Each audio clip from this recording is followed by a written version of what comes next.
চরমোনাইয়ের বিরুদ্ধে বিএনপি নেতা সালাউদ্দিন আহমেদ কটাক্ষ করে বক্তব্য দিয়েছেন। যদিও ধারাবাহিকভাবে বিএনপি নেতারা পীর সাহেব চরমোনাইকেও আপত্তিকর ভাষায় সম্বোধন করছেন, আবার চরমোনাই দলটাকেও নানানভাবে কটাক্ষ করছেন।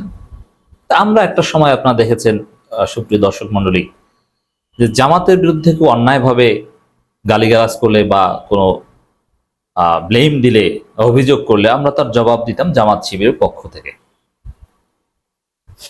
কিন্তু এখন জামাতের বিরুদ্ধে কেউ বলুক আর চরমোনাইয়ের বিরুদ্ধে বলুক, বোথ জামাত চরমোনাইয়ের পক্ষ থেকে আমরা জবাব দিব। আপনারা আমাদেরকে যারা ফলো করেন আপনারা অলরেডি দেখছেন যে আমরা জামাত চরমোনাই উভয়ের পক্ষ থেকে কালেকটিভলি বিষয়টা ডিল করার চেষ্টা করি। অতএব ভাববেন না যে চরমোনাইকে গালি দিই জামাত হাসবে, না। চরমোনাইকে গালি দিবেন আপনি জামাতের ডলা খাবেন, জামাতকে গালি দিবেন আপনি চরমোনাইয়ের ডলা খাবেন। দিস ইজ নতুন বাংলাদেশ, দিস ইজ ইসলামপন্থীদের গ্রেটার ঐক্য, দিস ইজ বিএনপি বিরোধী বৃহত্তর রাজনীতি, সোজা হিসেব। তো দর্শক, চরমোনাইয়ের ভাইরা আপনারা প্রস্তুত থাকুন। গত 15 বছর আপনারা রাজনীতি করতেন, কিন্তু আপনারা এত গুরুত্বপূর্ণ ছিলেন না যে কোনো একটা পক্ষ বিপক্ষে গেলেই কোনো অঘটন ঘটে যাবে। এই জন্য কিন্তু হাসিনার আমলেও নির্যাতিত হননি, জাস্ট ওই ধর্মীয় কিছু কাচালের মধ্যে ছিলেন। কিন্তু এখন আপনারা গুরুত্বপূর্ণ, আপনারা কোন পক্ষে গেলেন কোন পক্ষে গেলেন না। আপনারা এখন বাফার পার্টি, ক্ষমতা নির্ধারক। আপনারা যেদিকে মোড় নিবেন ক্ষমতা সেদিকে যাবে।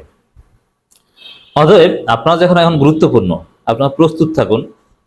জামাত যেভাবে ক্ষমতাসীনদের মাধ্যমে গালি খেয়েছে বা ক্ষমতা প্রত্যাশীদের রোশানালে পড়তো, আপনারা এখন গালি খাবেন। আপনাকে দেখতেন যে মতিউর রহমান নিজামী, দেলোয়ার হোসেন সাইদি, গোলাম আজমের মতো মহান ব্যক্তি তাদেরকে কি নোংরা ভাষায় গালাগালি করতো, আর আপনারা মনে করতেন যে আমাদের পীর সাহেবকে তো আর এত কঠিন ভাষায় কেউ গালাগালি করবে, এটা অকল্পনীয়। কিন্তু না, জাস্ট গেট রেডি। পীর সাহেব চরমোনাইকে সেই গোলাম আজম, নিজামী, মুজাহিদ কিংবা মাওলানা সাইদির মতো গালাগালি সহ্য করতে হবে। এখন বিএনপি বলবে, আওয়ামী লীগ তো পালিয়েছে, বিএনপি বলবে, নানান কিছু বলবে, মোটেও ছেড়ে কথা বলবে না। অতএব এখন থেকে আপনাদের চামড়া মোটা করতে হবে। অতীতে কখনো আপনারা যে সমালোচনার শিকার হননি, যে কটাক্ষের শিকার হননি, এখন হতে হবে। এগুলো মোকাবেলার জন্য প্রস্তুত নিতে হবে। এগুলো ডিল করতে হলে এগুলোকে সোজা কিভাবে করতে হয় ওটা আমরা জানি। এটা পিনাকি ভট্টাচার্যের থিওরি আছে, আমাদেরও কিছু থিওরি আছে। আমরা আছি আপনাদের সাথে, মনক্ষুণ্ণ হবেন না যে পীর সাহেব চরমোনাই আমাদের রাহবার, আধ্যাত্মিক ব্যক্তিত্ব, ভারতীয় উপমহাদেশের সর্বশ্রেষ্ঠ সবচেয়ে জনপ্রিয় পীর, যার উপরে কোনো পীর নাই। হকপন্থীদের মধ্যে সবচেয়ে বড় পীর পীর সাহেব Charmonai, not only in Bangladesh. আপনি সারা পৃথিবীতে দেখান তো, তার চাইতে ভারতীয় উপমহাদেশ বাদ দিলেন, পৃথিবীতে বড় পীরকে, পীর মুরিদি অধিকাংশ জায়গায় নাই। যেখানে আছে তার চাইতে বড় পীরকে একটু দেখান না। চরমোনাই চাইতে বেশি মুরিদ আছে এমন কেউ নাই। সব পীর ছোট ছোট, যেমন ঈশ্বর দরবার একসময় চরমোনাই চাইতে বড় ছিল, কিন্তু ঈশ্বর দরবার কিন্তু এখন অনেক ছোট হয়ে গিয়েছে, তাদের মুরিদ নাই। তাদের মুরিদরা কেউ এখন চরমোনাই, কেউ জামাত, একদম অল্প কিছু মুরিদ নিয়ে চলে। আবার অনেক পীর আছেন যে আগে মুরিদ বানাতো, এখন বলে যে মুরিদ বানাই না, কারণ মুরিদ নাই। কিন্তু একমাত্র চরমোনাই যে সারা পৃথিবীতে তাদের মুরিদ ছড়িয়ে ছিটিয়ে আছে, এবং তাদের শাখা খেলাফত প্রাপ্ত ছোট ছোট দরবারের অভাব নাই। এই জন্য আমি যদি বলি যে পৃথিবীর সবচেয়ে বড় পীর, এটা অস্বাভাবিক নয়।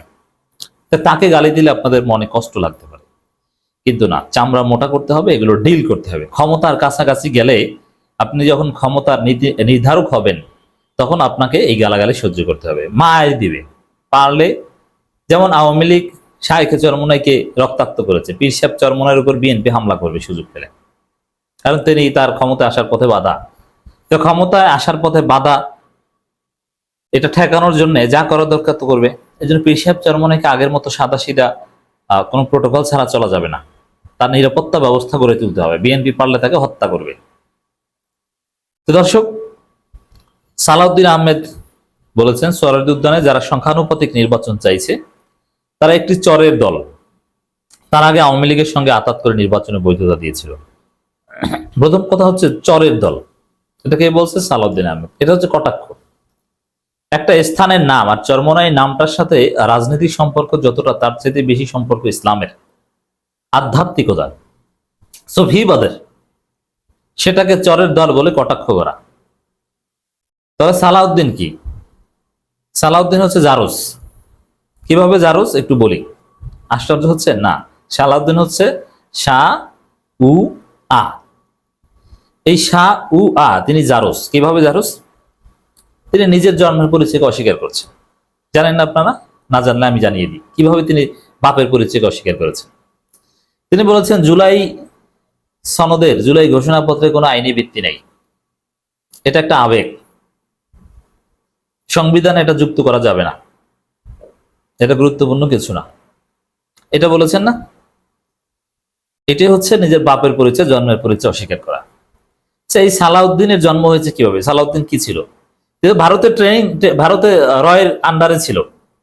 তারা যা বলতো, হ্যাঁ তারা বিলাসী জীবন দিয়েছে, তাকে ট্রেনিং দিয়েছে, কিন্তু তার কোনো স্বাধীনতা ছিল না, মুক্ত জীবনে ছিলেন না, তিনিও একটা নির্দিষ্ট জায়গার মধ্যে থাকতেন। 5 আগস্ট বাংলাদেশে ঘটেছে বলে সালাউদ্দিন আহমেদ নতুন ভাবে বাংলাদেশে জন্মগ্রহণ করেছে। জুলাই আন্দোলন হয়েছে বলে সালাউদ্দিন নতুন ভাবে বাংলাদেশে জন্মগ্রহণ করেছে, বাংলাদেশে এসেছে মুক্ত সালাউদ্দিন। আচ্ছা একটু চিন্তা করেন, জুলাই আন্দোলন ঘটেনি, বিএনপি যেভাবে আন্দোলন করছে ওরকম 100 বছর করলেও হাসিনা কিছু হতো না।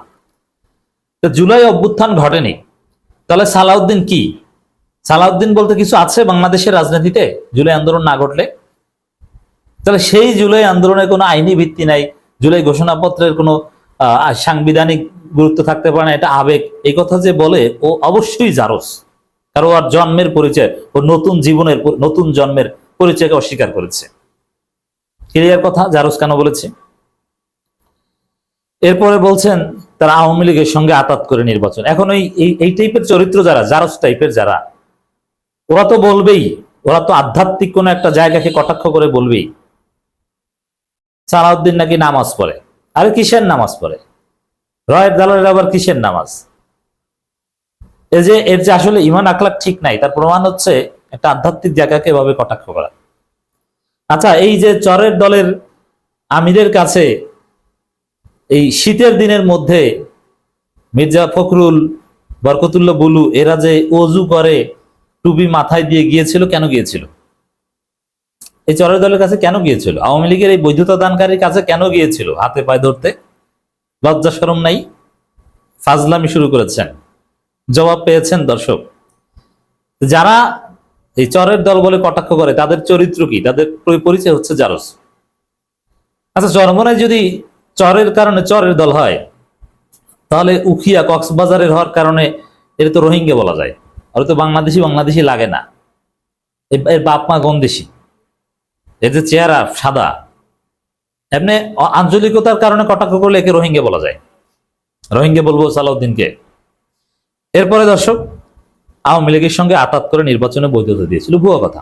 বিএনপি যে নির্বাচন বর্জন করেছিল, চরমোনাই ওই নির্বাচন বর্জন করেছিল, কোনো পার্থক্য নেই।